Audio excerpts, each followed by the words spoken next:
அவசரமா கிளம்பிக்கிட்டு இருக்க? இதுல நீங்க தலையிடாதீங்க, விட்டு. என்னடா இது? சொல்லுங்கப்பா. ஏய் ஈஸ்வரி, அத்தை பாத்துக்கலாம் அத்தை. உனக்காகவும் சேர்த்துதாம்மா பேசிட்டு இருக்கேன்.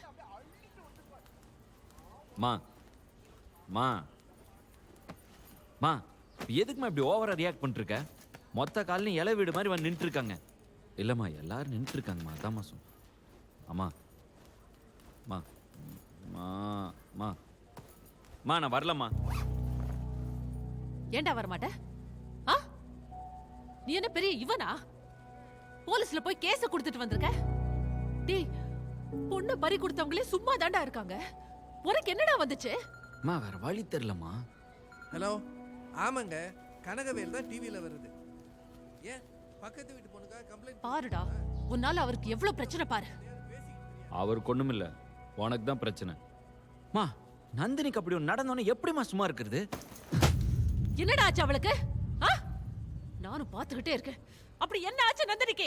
ஊர் உலகத்துல நடக்காததா நடந்துச்சு. எல்லாருக்கும் இதுதான் நடக்குது. பொம்பளைங்களா பிறந்த நாங்க இதெல்லாம் அனுபவிச்சுக்கிட்டு தான் இருக்கோம். ஏன் உன் தங்கச்சிக்கு நடக்கல? கேள அவள.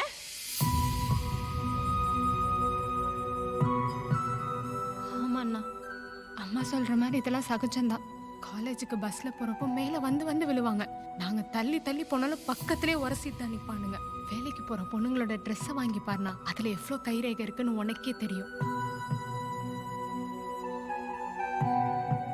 நான் சொல்றேன்னு தப்பா நினைக்காதீங்க தம்பி.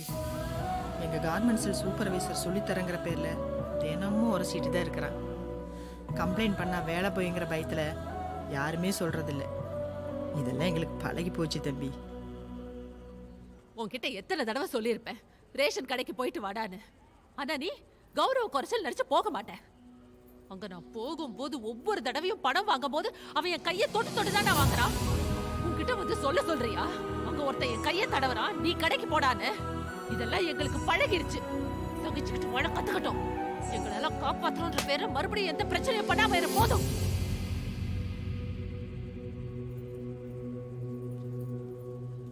மாமா மாமா. என்னம்மா? இங்கெல்லாம் தொட்டா தப்பா மாமா? ஏம்மா? இல்ல, ஆட்டோ டிரைவர் மாமா இருக்காங்கல்ல, ஸ்கூலுக்கு போகும்போது ஒரு கடையில நிறுத்தி சாக்லேட் வாங்கி கொடுத்து இங்க இங்க இங்கெல்லாம் தொட்டாங்க மாமா. ஸ்ரீநிதிக்கிட்டையும் இப்படிதாங்க மாமா பண்றாரு. இதெல்லாம் அம்மா கிட்ட சொன்னா ஆட்டோல கூட்டிட்டு போக மாட்டேன்னு சொன்னார் மாமா.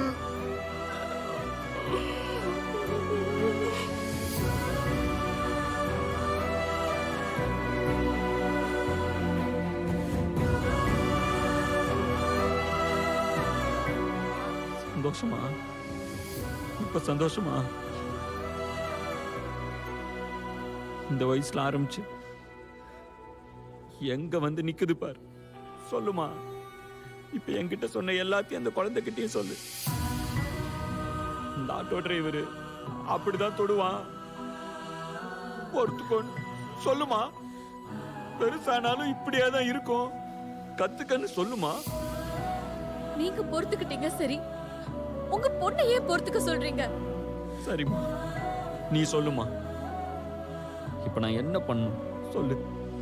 நான் எப்படி வாழணும்னு ஒரு ஜோசியக்காரன் ஏன் சொல்லணும்? நீ சொல்லு.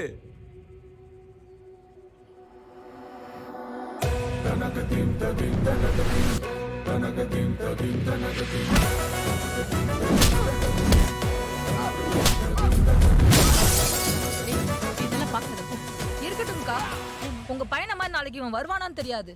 ஆனா அடி வாங்குறான் பாத்தீங்களா, அவனை மாதிரி மட்டும் இவன் வரவே கூடாது. பாக்கட்டும். மச்சான், நீ சொன்ன மாதிரி கார்ட்டூன் வரைஞ்சிட்டேன். ஆனா எங்க எடிட்டர் ஒத்துக்க மாட்டாரா, கஷ்டம்டா.